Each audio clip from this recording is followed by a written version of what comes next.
ভয়ংকৰ মানৱ জীৱনক লৈ হেতালি এজন চিকিৎসকৰ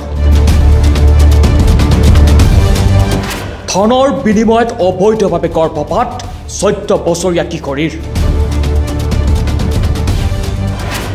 ডাক্তৰ গোলাপ চন্দ্ৰ দত্তই সংঘটিত কৰিছে এই ভয়ংকৰ ঘটনা মানৱ সমাজক কলংকিত কৰা এই ঘটনা সংঘটিত হৈছে নগাঁৱত মৰিগাঁও জালুকগুটিৰ হিজবুৰ ৰহমান নামৰ যুৱক এজনৰ লগত প্ৰেমৰ সম্পৰ্ক আছিল এগৰাকী 14 বছৰীয়া কিশোৰীৰ কিন্তু কিশোৰীগৰাকী গৰ্ভৱতী হোৱাত গোপনে নগাঁৱলৈ গৰ্ভপাত কৰাবলৈ লৈ গৈছিল হিজবুৰ ৰহমানৰ বায়েকে 15,000 টকাৰ বিনিময়ত নিজৰ ব্যক্তিগত চেম্বাৰতে অবৈধভাৱে গৰ্ভপাত কৰিছিল ডাক্তৰ গোলাপ চন্দ্ৰ দত্তই সংবাদ মাধ্যমৰ সন্মুখত এই মন্তব্য প্ৰকাশ কৰিছে হিজবুৰ ৰহমানৰ বায়েকে গোলাপ চন্দ্ৰ দত্ত এই ছাৰজনে মই কৈছিলোঁ নাৰ্ছিঙত ভৰ্তি কৰাব কিন্তু ছাৰজনে কৈছে নাই হ'ব এইটো সৰু কাম আমি ইয়াতে কৰোঁ চেম্বাৰতে কৰোঁ তাৰপিছত যেতিয়া চিৰিয়াছ হ'ল মোৰতো ভয় লাগি গ'ল তাৰপিছত ছাৰৰ ওচৰত মই ধুমধাম লৈ গৈছোঁ লৈ যোৱাৰ লগতে ছাৰে গাড়ীত নিজে ভৰাই লৈ নাৰ্ছিঙত ভৰ্তি কৰাইছে ভৰ্তি কৰাৰ পিছত তেতিয়া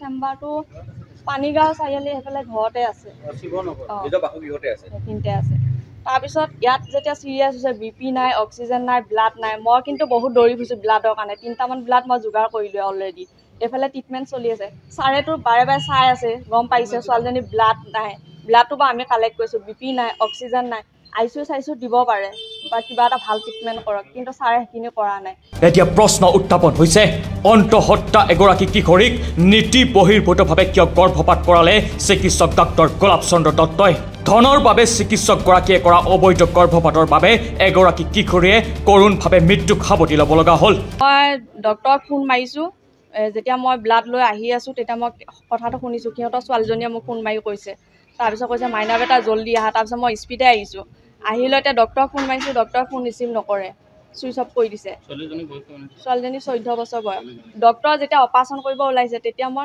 14 বছৰ বুলিয়ে কৈছোঁ ছাৰ কিন্তু ছোৱালীজনী 14 বছৰ বয়স আৰু বহুত ৰিক্সৰ আপুনি ভাবি চাই লওক কিন্তু ছাৰে কৈছে হ'ব হৈ যাব মই কৰি দিম মানে এনেকৈ কৈছে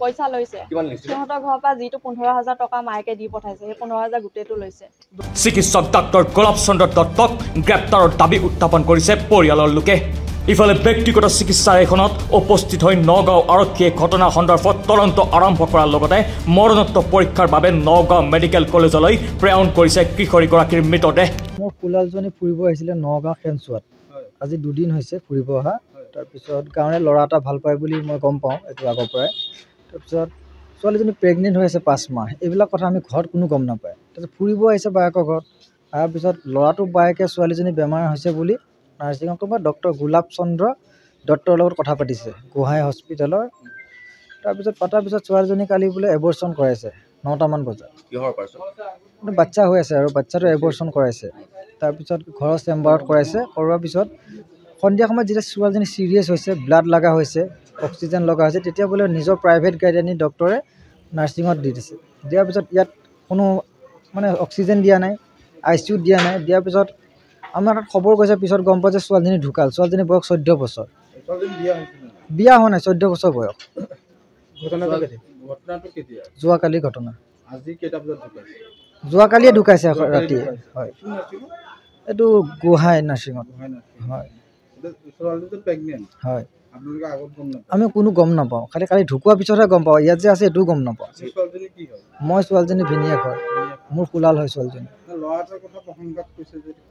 ল'ৰাটো মানে যিজন ল'ৰা ভাল পায় তাৰ নাম হিবজুৰ আলী নে কি এনেকুৱা আৰু জালুকগুটিত ঘৰ একে গাঁৱতে ঘৰ একেখন গাঁৱৰে ল'ৰাটো হস্পিটেলত আছিল আমি জনাত যেতিয়ালৈ আমি আহি আছিলোঁ তেতিয়ালৈ আমি গম পাওঁ হস্পিটেলত আছিল পিছত আমি অহা গম পাই বায়েকে পলুৱাই ৰাখিছে হয়তো বায়েকৰ ৰুমত থাকিব পাৰে আমি চিনি নাপাওঁ এইবিলাক লগত অকল ল'ৰাটোৰ ককাই বায়েকজনীহে লৈ আহিছে এডমিট কৰাইছে গাৰ্জেন বুলি 20 বছৰ বয়স দি হেৰি কৰাইছে এডমিট কৰাইছে মই থাকোঁ ঘৰত মাকটো অলপ অসুস্থ মাকে গম নাপায় আমি গম নাপাওঁ কিন্তু বায়েকে নাৰ্ছ কৰে ল'ৰাটো তেখেতে গম পায় কাৰণে ডক্টৰৰ লগত যোগাযোগ কৰি লৈ আহিছে আৰু এইটো বায়েকে ফৰ্ট বুলি ভাবোঁ ডক্টৰজনে গেৰাণ্টি দি কৰিছে ডক্টৰজনক ফৰ্ট বুলি ভাবোঁ চিকিৎসকজনৰ নাম কি? চিকিৎসকৰ নাম গোলাপ চন্দ্ৰ দত্ত। আগধন লৈছে নেকি? 15,000 টকা লৈছে বুলি যিজনী ছোৱালী ইয়াত এডমিট কৰাইছে আমি তাইৰ মুখৰ পৰা গম পাওঁ। অবৈধ হেৰি বুলি গম পাওঁ, আৰু এইটোতো আইনমতে জগৰীয়া হৈ আছে।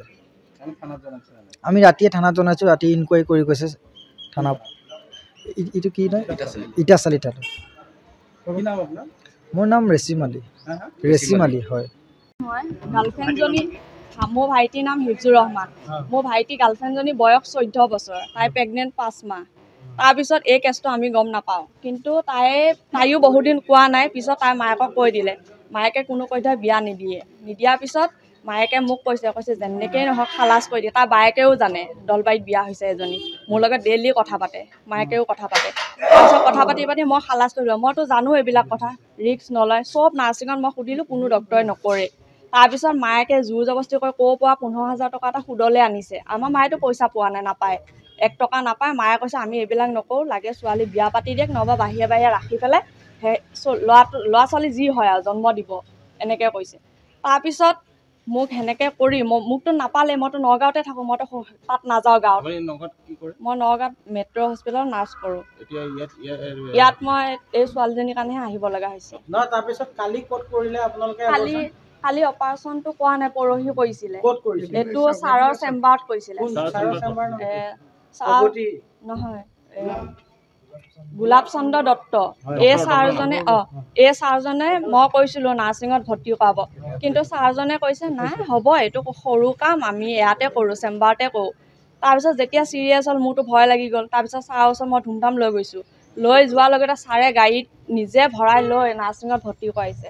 ভৰ্তি কৰাৰ পিছত তেতিয়া চেম্বাৰটো পানীগাঁও চাৰিআলি সেইফালে ঘৰতে আছে, সেইখিনিতে আছে।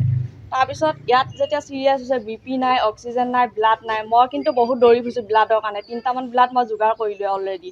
এইফালে ট্ৰিটমেণ্ট চলি আছে। ছাৰেতো বাৰে চাই আছে, গম পাইছে ছোৱালীজনী ব্লাড নাই।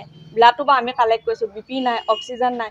ICU দিব পাৰে বা কিবা এটা ভাল ট্ৰিটমেণ্ট কৰক, কিন্তু ছাৰে সেইখিনি কৰা নাই, গুৰুত্বই নিদিলে ছোৱালীজনী। এইটো এতিয়া ডক্টৰৰ গাফিলতি আৰু সিহঁতৰ মাকহঁতে জোৰ কৰিছে মোক, আৰু অলপ মোৰো ভুল আছে, মই শুনিবই নালাগিছিল।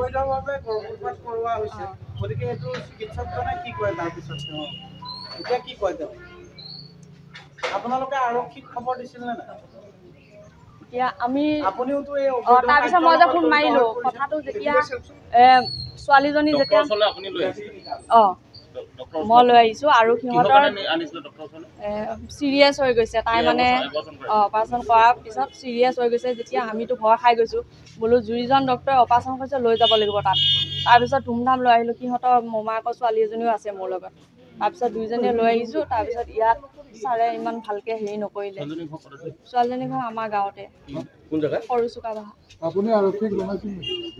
মই ডক্টৰক ফোন মাৰিছোঁ।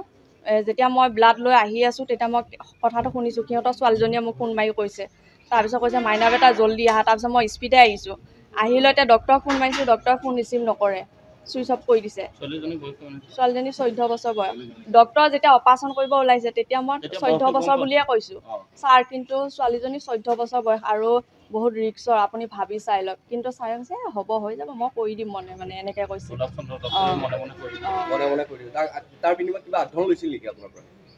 পইচা লৈছে সিহঁতৰ ঘৰৰ পৰা, যিটো 15,000 টকা মায়েকে দি পঠাইছে, সেই 15,000 গোটেইটো লৈছে।